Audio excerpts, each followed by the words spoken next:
मराठा आरक्षणासाठी मराठा आंदोलक मनोज जरांगे मुंबईच्या दिशेने निघालेले आहेत। पुढच्या 24 तासांमध्ये मुंबईच्या वेशीवरती मराठ्यांचं हे वादळ आज धडकणार आहे। जरांगेंच्या आंदोलनामध्ये ठिकठिकाणी मोठ्या प्रमाणामध्ये मराठा आंदोलक जोडले जात आहेत। सध्या जरांगेंचा मोर्चा लोणावळ्यामध्ये आहे। ठिकठिकाणी मराठा बांधवांकडून जरांगेंचं स्वागतही करण्यात येत आहे।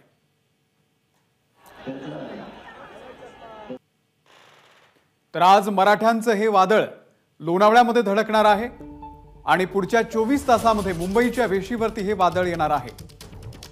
त्यामुळे प्रशासन सुद्धा अलर्ट मोडवरती आहे। मिकी घई आपले प्रतिनिधी या संदर्भातले अपडेट देतील। मिकी, काल दुपारपासून आपण बघतोय पुण्यामध्ये मोठ्या संख्येने मराठा बांधव एकत्र झालेले आहेत। कशा पद्धतीने स्वागत झालं आणि प्रशासन कसं सज्ज होतं ही सगळी गर्दी हाताळण्यासाठी?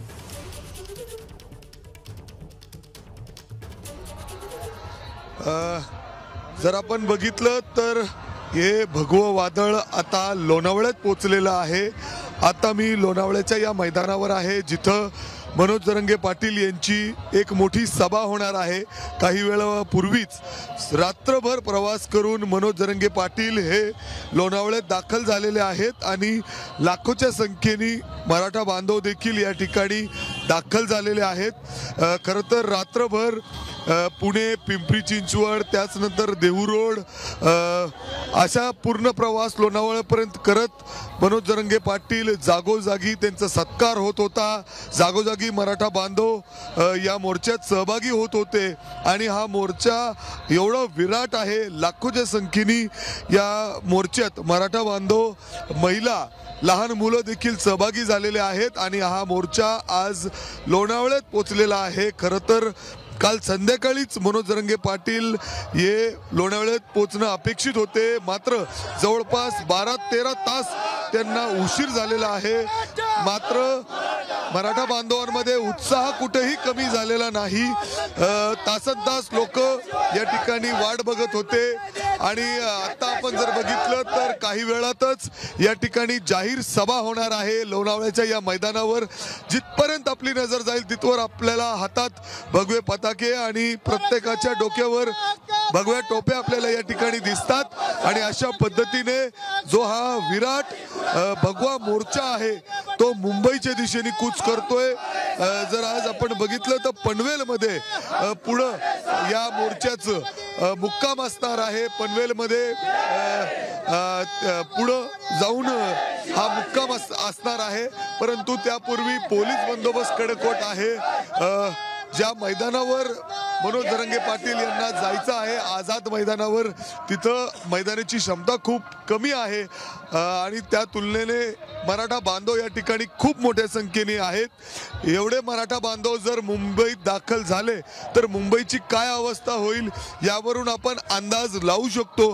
परंतु आता जर आपण बघितलं तर लाखोच्या संख्येने हे मराठा बांधव लोणावळ्यामध्ये दाखल झालेले आहेत, जिथं मनोज जरांगे पाटील काही वेळातच या संपूर्ण मराठा बांधवांना या ठिकाणी संबोधित करणार आहेत। या ठिकाणी त्यांचं पुन्हा एकदा भाषण होणार आहे आणि त्यानंतरच ते पुन्हा एकदा पुढं या मोर्चा मुंबईच्या दिशेने कूच करणार आहे। परंतु सकाळपासून कडाक्याची थंडी होती, जागोजागी लोक शेकोटी करत होते, मात्र कुणीही जागा सोडली नाही।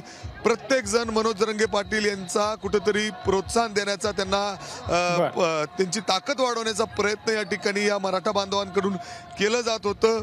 जर आपण बघितलं तर रात्रभर प्रवास करून हे इथं पोहोचलेले आहेत, मात्र यांच्या चेहऱ्यावर जरा देखील थकवा दिसत नाही। कोणी थकलंय का?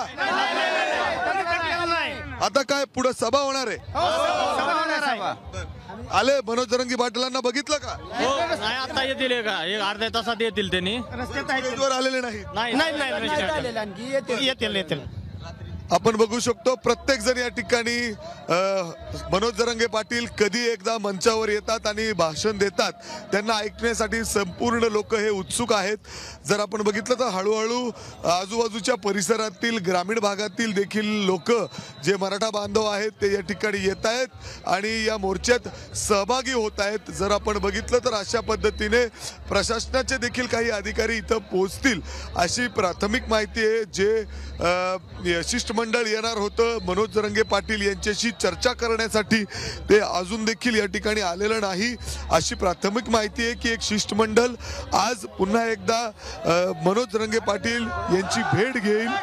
काय अडचणी आहेत, इतर काही गोष्टींवर चर्चा होईल, परंतु अजून तरी कुठलाही शिष्टमंडळ या ठिकाणी पोहोचलेलं नाही। परंतु मनोज जरांगे पाटील हे आता लोणावळ्यातील या मैदानावर पोहोचलेले आहेत, जिथं आपण बघू शकतो एक भगवं वादळ या ठिकाणी पाहायला मिळतोय आणि काही वेळातच मनोज जरांगे पाटील हे मंचावर येतील, त्यांची सभा या ठिकाणी होणार आहे। थोडंसं पुढे जाऊन मी तुम्हाला दाखवण्याचा प्रयत्न करतो, कारण खूप मोठ्या प्रमाणात गर्दी आहे। त्यांना विनंती करूयात आपण थोडंसं दाखवा। आज तो मैदान आहे जिथं पूर्ण व्यवस्था करण्यात आलेली आहे। जे मराठा बांधव या ठिकाणी प्रवास करून आलेले आहेत त्यांच्यासाठी नाश्त्याची सोय असेल, किंबहुना त्यांना इथं फ्रेश व्हायचं असेल त्याची व्यवस्था करण्यात आलेली आहे। आपण बघू शकतो पलीकडच्या बाजूला सगळेजण या ठिकाणी नाश्त्याचा आस्वाद घेत आहेत, अशी व्यवस्था या ठिकाणी करण्यात आलेली आहे। भव्य अशी पार्किंग आहे आणि जोरदार घोषणा या सगळ्या मराठा बांधवांकडून या ठिकाणी पाहायला मिळते, ऐकायला मिळते। एक वेगळा उत्साह आज लोणावळ्यामध्ये या भगवा वादळचं पाहायला मिळतोय, जो आता मुंबईच्या दिशेने काही वेळातच कूच करणार आहे। मिकी, आता आजचा पुढचा प्रवास कसा असणार आहे? आज सभेनंतर पुढे प्रवास कशा मार्गाने जाणार आहे?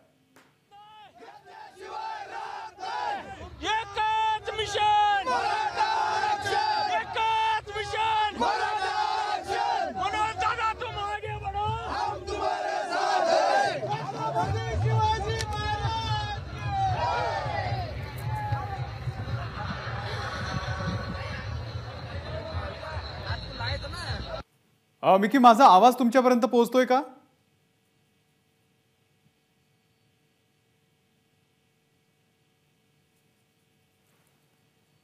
मिकीशी आपला संपर्क तुटलेला आहे। तर लोणावळ्यामध्ये आज सभा होणार आहे। लोणावळ्यामध्ये सध्या मनोज जरांगे आणि त्यांचे कार्यकर्ते पोहोचलेले आहेत आणि इथूनच आज हे सर्व लोणावळ्यामधून निघणार आणि उद्या मुंबईच्या वेशीवरती पोहोचणार आहेत। ही कालची पुण्यातली दृश्य आहेत, चंदननगर खराडी या परिसरातली। जागोजागी काल पुण्यामध्ये मनोज जरांगे यांचं स्वागत करण्यात आलं। काल खरं तर संध्याकाळीच लोणावळ्यामध्ये पोहोचणं अपेक्षित होतं, परंतु त्यासाठी तब्बल 12-13 तास लागले, कारण पुण्यामध्ये अनेक ठिकाणी अनेक कार्यकर्ते जोडले गेले। अनेकांनी मनोज जरांगे यांचं स्वागत केलेलं आहे आणि पुण्यापासून ही गर्दी जी आहे ती आणखीच वाढलेली आहे,